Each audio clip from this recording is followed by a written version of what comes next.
mic up. This is legacy emotion. For vision of victory, trailblazing the path. Mind sharp, words heavy, every bar got class. Iconic by nature, pioneer by design. History in the making every time she aligns. Doctorate dreams, but the roots run deep.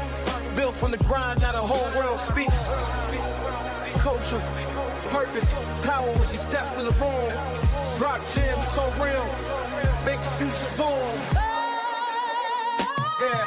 This is iconic pioneers. Hear the story unfold, where the fearless lead and the truth gets told. Every voice legendary, every lesson precise. Often with wisdom, Dr. Tabatha Russell on the mic.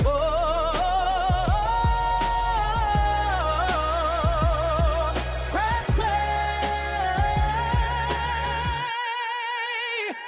Stay ready. The movement starts now.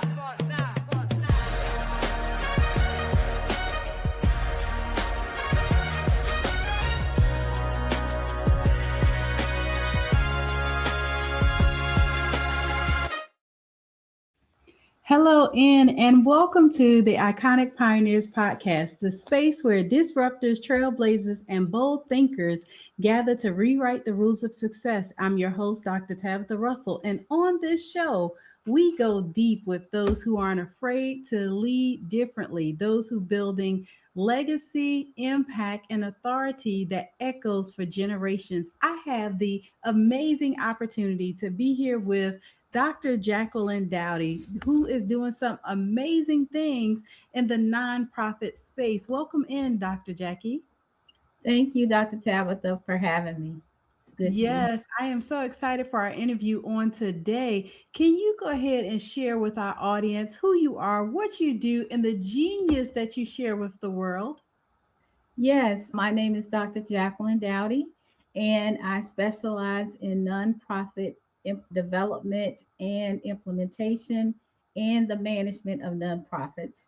And so what I do is I help you build it from A to Z, help you to understand your programs, your processes, your vision, your mission, and put it all, package it all together, and even help you to write the grants and make it more effective and aligned with your mission and your vision in your program. So that's the gist of the work that I've been doing. And I'm so excited about some of the new things that I have coming for my clients to do more automation of that setup of your nonprofit. I love it. Thank you so much for sharing that. Did I not tell you guys that she was doing some amazing things in the nonprofit space over there? Yes. So tell me, Miss Jackie, how does being an iconic leader to you, show up in the world? What does that mean to you? What does showing up mean to you? Well, I tell you, Dr. Tabatha, to me, an iconic leader is somebody who leads from conviction and not so much convenience. And it's not about being famous or well known, but it's about being faithful to the assignment that you have been given and being consistent, especially in your character, and courageous when it costs you something. And lastly, an iconic leadership is when your life becomes proof that purpose can survive when under pressure. I love it. Yes, that your purpose can survive under pressure. That is pretty awesome. I know that working in the nonprofit space sometimes can be very tedious because there's a lot of I's that you got to dot, a lot of T's you got to cross. But tell us about a defining moment when you realized that you weren't built to follow the crowd, because I know in the nonprofit space, it's all about service, right? So tell us about that defining moment for you. Well, I'll tell you, with my last employment, I realized when I stepped into that leadership role where the culture was very toxic and uncomfortable and very comfortable with dysfunction. And so people expected me to play the game that they were playing. keep things quiet and go along to get along with everybody. But I couldn't do that. I'm just not wired that way. So I had to confront those things that were broken, and I had to tell the truth, and I had to build what was right. And I had to really call out people who were creating some of the toxicity in the organization. And even, and you do things even when it's unpopular. And that's when I knew that I'm not built for the crowd, that I'm built for the call. So more so than to go along to get along. Oh, I like that. I like that. It definitely does make a difference when you understand that there's a different path that you're on, but also taking that stand to make sure that you make it happen. So, with that, though, I know that every leader faces some sort of resistance. And what's one obstacle that almost broke you, and how did you overcome that? Wow, let me see. Which one should I choose? So I would tell you one of the hardest obstacles I faced was leading in that environment where there was the unspoken agenda to cause me to fail. Okay. And resistance within the organization, it was actually was inside and out. Okay. And so from the kind of resistance that I had to face, it can really mess with your confidence. It can impact your health, and it can impose on your peace because there's a lot to contend with. And so what I found a way to sort of overcome it and to handle what the situation I was in by refusing to internalize it, right? And I couldn't, I refused to internalize the dysfunctions of other people. And so, and I couldn't take that on as my identity. But what I did was I grounded myself in prayer and wise counsel, and I did a lot of documentation. I had did some audits. I had audits. I had to draw some boundaries, and I had to seek clarity in the work that I was called to do in that organization. And so I kept doing the work, and no, I didn't win the popularity contest, but what I did gain from there, that was perseverance. I love it. I love it. Perseverance is everything. That means that you're going to continue to keep pressing through regardless of the situation, that you know that the purpose on the other side is greater. So the only way to get through it is to go through, right? I love that. How do you balance building wealth, influence, and impact without sacrificing your authenticity? Well, one of the things, Dr. Tab, that I stay focused on is my why. And I find that my why is a lot louder than my wants. Okay. And I see wealth in a different way as I've been on this entrepreneur journey as a tool. And I see influence as stewardship and my impact as the fruit of of the labor and the work that I do in my call.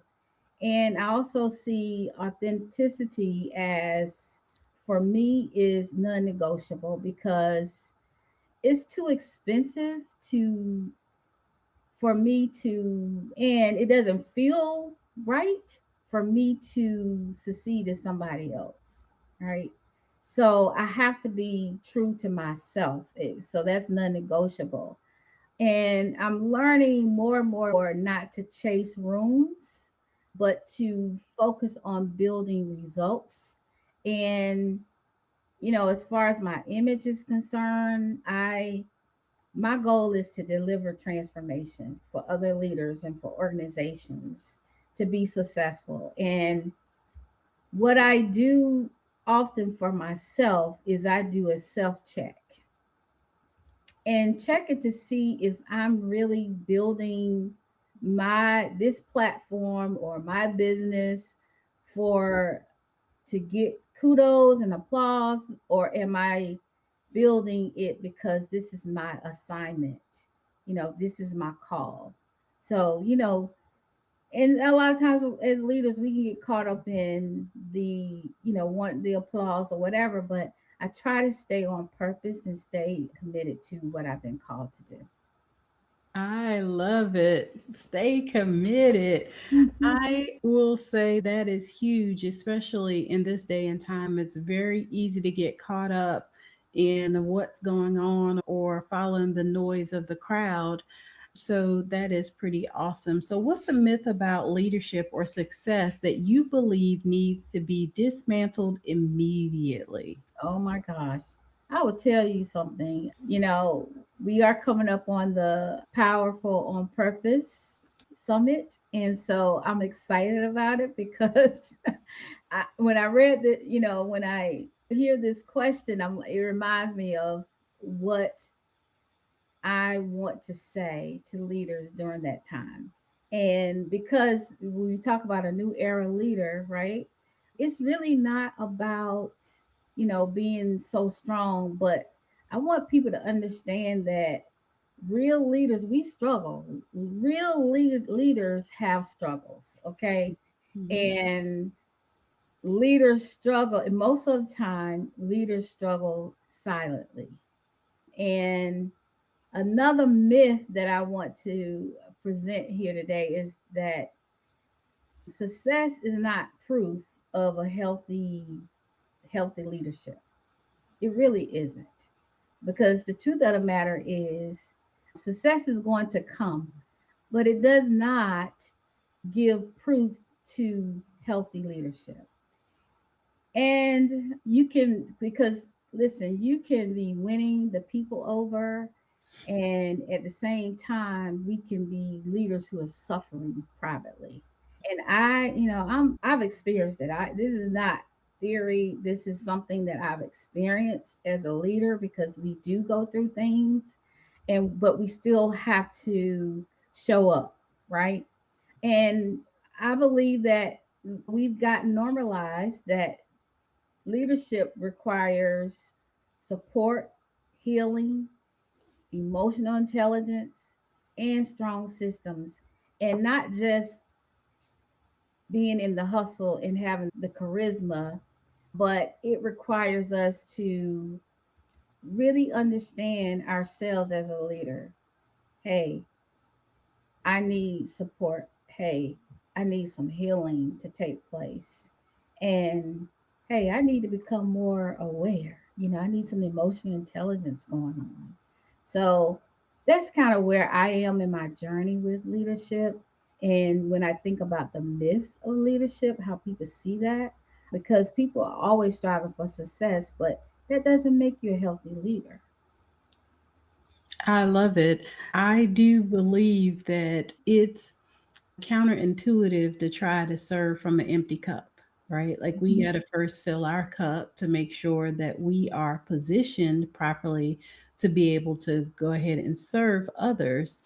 And Mhm. we do that by making sure that we are in alignment in full on a regular basis. So I know that success leaves clues all day long. So, what daily habits or rituals keep you operating at an iconic level? I'll tell you, I'm continuously working on that.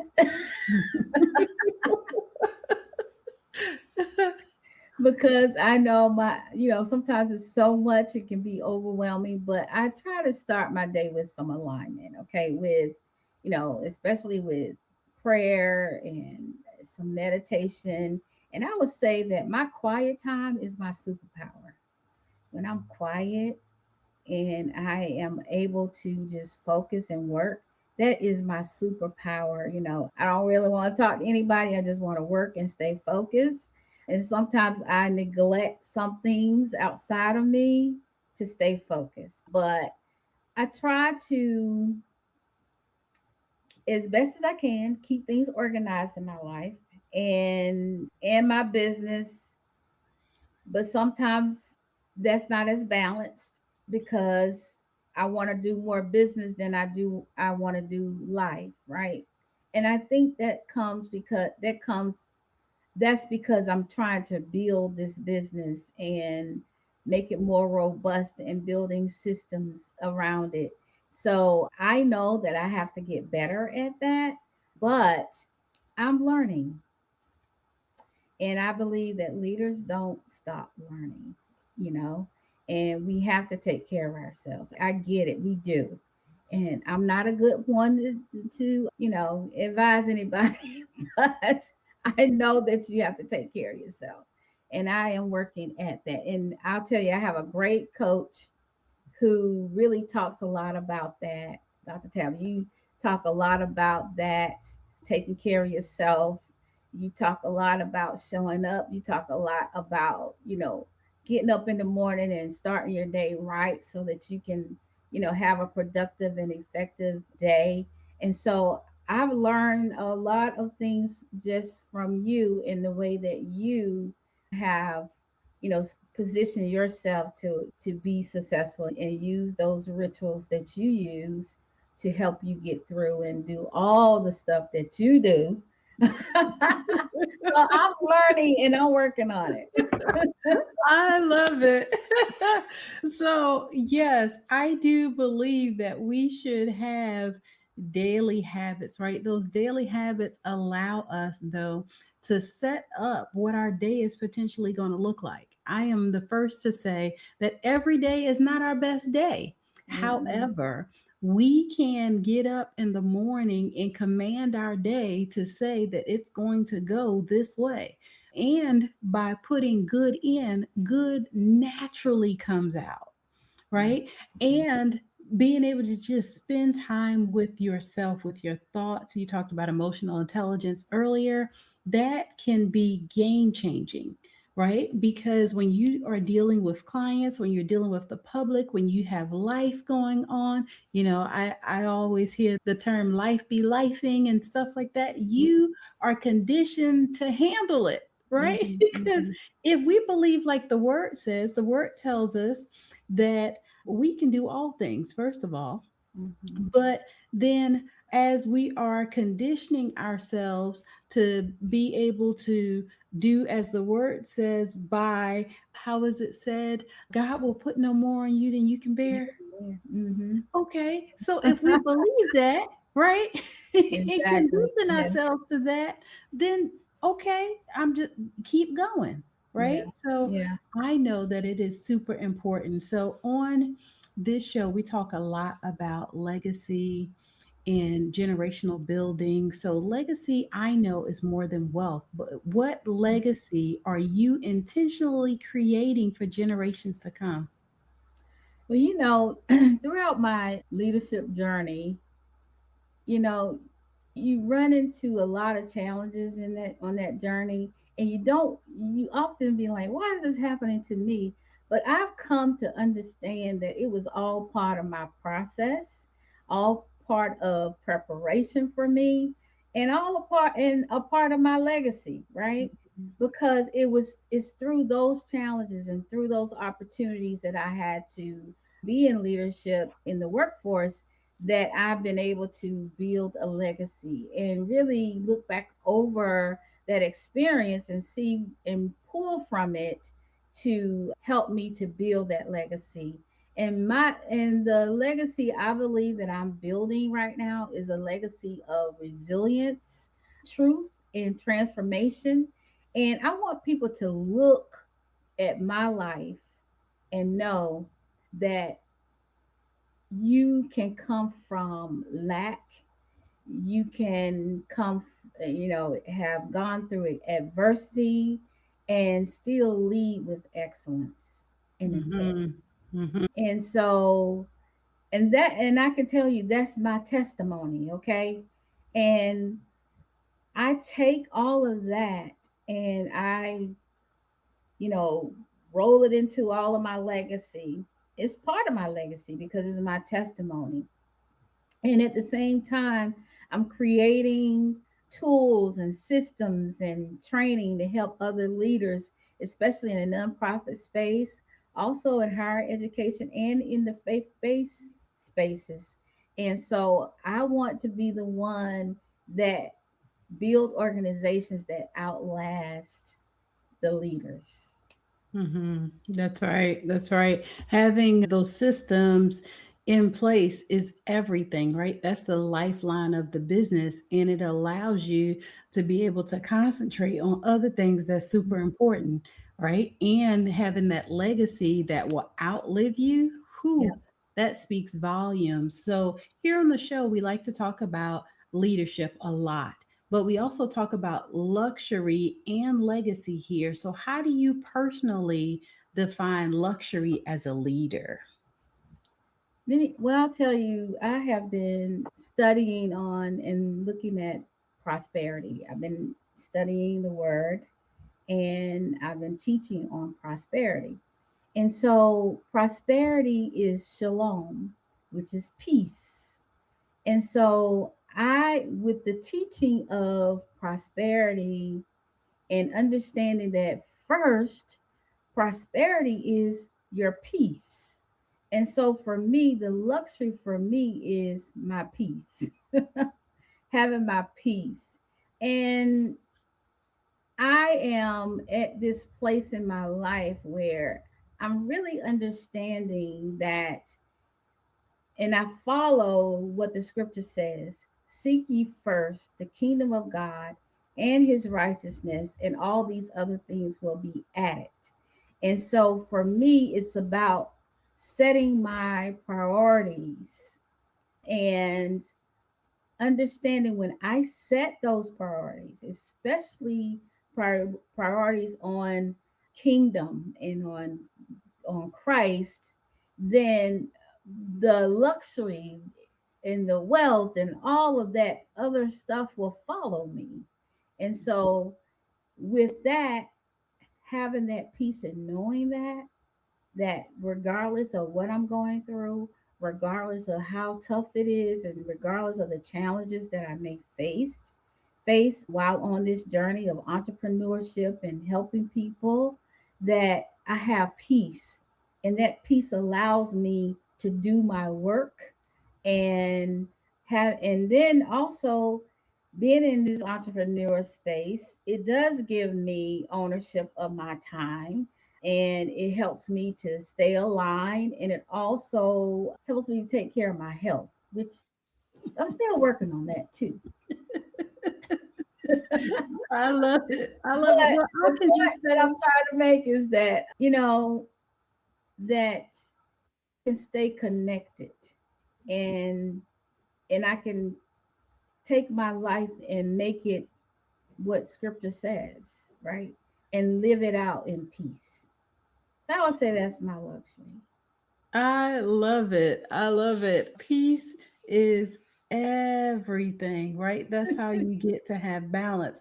And I know you mentioned about, working on the different areas of your life. I believe that those are progressive targets, right? You should aim to do better every single day, right? Yeah. And when the only person that you're in competition with is you, man, let me tell you, you can do all things, right? Mhm. Everything becomes attainable because you realize that, oh, I just got to be better than I was yesterday. Like, I haven't arrived yet, but if I continue to keep working towards it, I'm going to get there. So I love, love, love that. Now, what's the boldest risk you've ever taken in your career, and how did it reshape your trajectory for today? Like, such a time as this?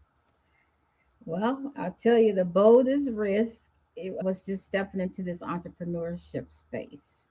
Because, after decades of working in the workforce and in leadership positions, it was initially I was excited about it, but I realized that it came with some challenges and it was a risk.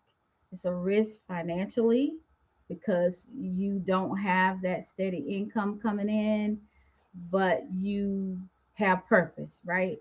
And you're constantly having to invest in your entrepreneurship space without other income coming in. And so that's a major risk. But one of the things, the good thing about it is you can choose your purpose, to walk in your purpose, and you gain ownership. And so, yes, I have been tempted to play it safe by moving away from it and getting a job. But I would say that I'm committed to it. I'm committed to it. It hasn't been easy, but nothing comes easy. But I feel in my spirit and with everything in my being that what God has called me to do for such a time as this is going to help so many people. And I love what I do. I love helping people. And most of all, I love teaching people because, see, I worked in a lot of nonprofit spaces and huge nonprofit spaces. And I even was a CEO of a huge nonprofit. And I understand the good, the bad, and the ugly. And that's why I want to help other leaders become successful in starting their nonprofits because we need them in this world to help build our communities and build resilient communities. And so I'm willing to take the risks that will reshape my trajectory and that will force me to trust my own self and my own voice and my skill set, because initially you don't trust it, but you eventually get it, right? And once you get that first client and you do that first assignment, it's like it opens you up and like, oh wow, I really can do it. I did it. I am doing it, right? So that gives you that confidence to say, you know what, I'm in the right space.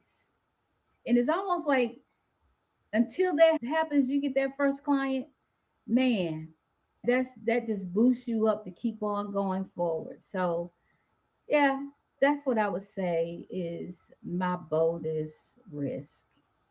I love it. I often say that entrepreneurship is not for the faint of heart. So if you are thinking about it, think again, right? Study long. This time they say study long, study wrong. I beg to differ, right? Count up the cost, pray about it, Yeah. fast over it, all of those things before you say, I'm going to do it, but do it with your whole heart, right? How they Yeah. say, put your whole chest into it Yeah. because it's going to challenge you, but it challenges you in good ways to become the person that can steward the levels of business because there's different levels to this thing, right? There's the starting beginning level, there's where you got it, you got your stride going, there's expansion. Oh, there's going to be some times where you're going to question your decision. I do understand that on a regular sometimes, right? But Yeah. for those who are listening, who feel called to lead, but question their power, right? All that knowledge, the wisdom that they have, what's your message that you want to share with them? You have to get over your fear. And you can't confuse fear with the lack of power because you have power, right? Even though you may not feel like you have the power, but you do have the power. And I would say that fear is a signal that you're standing, you're in the right place, and that you're at the cusp of growth. And you're at a point where you don't need permission. All we need to do is just to continue to align ourselves and understand and know that the power that is in us, that is not about who we know, is not about the stages that we're on, but it's about your conviction, your consistency, and courage to move even while you're still becoming, because that can be a challenge as well, because some people feel like they have to, when they start, that they just going to become. No, it is a continuous process of becoming. And as long as I have been in this over 30 years, I am still becoming, because our lives go in ebbs and flows. You know, the scripture says from glory to glory. So I believe that also applies to us as an entrepreneur, because we have to lead regardless, right? And when we start small, and it's okay to start small, but you got to make a start somewhere and not fear starting.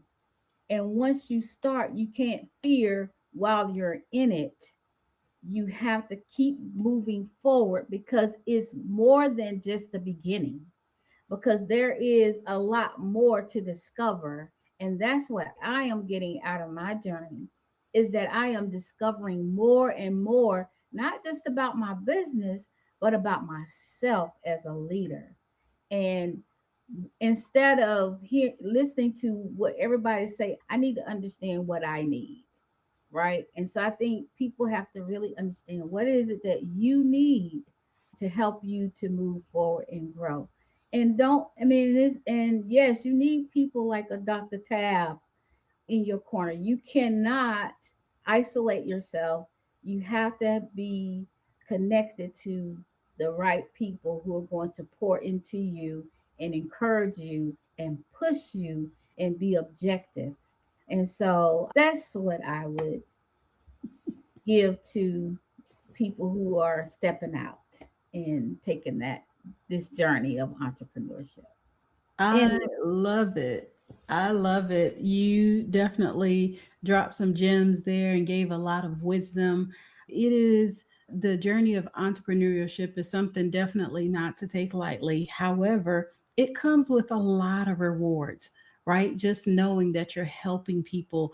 There's so many nonprofits out there that do some amazing things. So having a heart to want to serve and to just help others in their time of needs or in different modalities definitely helps on a regular basis. So, thank you so much for sharing that wisdom with us. How can people connect with you? well, please go to my website.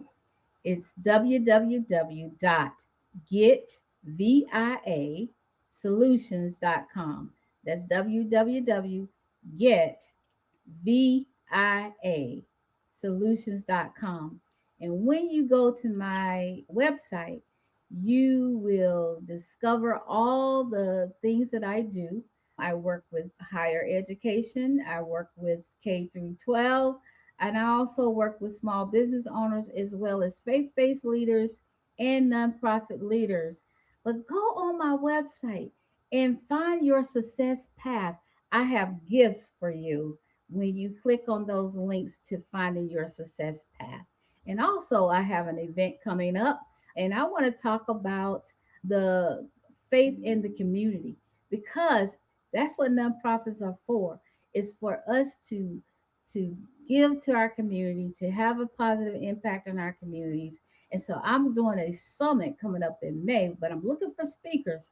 So if you're a speaker and you want to speak at this summit, please fill out the application that's on my events page, and I'll be happy to read what you want to talk about and put you on the agenda to join us with that summit. So that's where I am. You can find me on social media platforms: TikTok, Instagram, Facebook, and LinkedIn. Dr. Jacqueline Dowdy, and Vision and Action Business Solutions. I love it. Thank you so much. And thank you all for tuning in to Iconic Pioneers podcast, where we don't just build brands, we build blueprints for generations. Remember, icons aren't born, they're built by those bold enough to lead unapologetically. Until next time, keep leading, keep building, and keep breaking every limitation. And Dr. Dowdy, of course, thank you so much for being here on today. We'll have to have you back to hear some more about the great things that you're doing for nonprofits in the communities. Thank you so much for being here. Thank you, Dr. Tabatha. Thank you.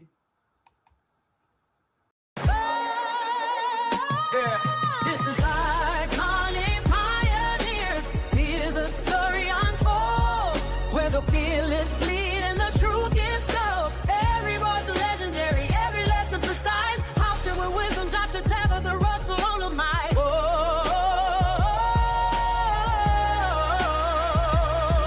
Press play. Stay ready. The movement starts now.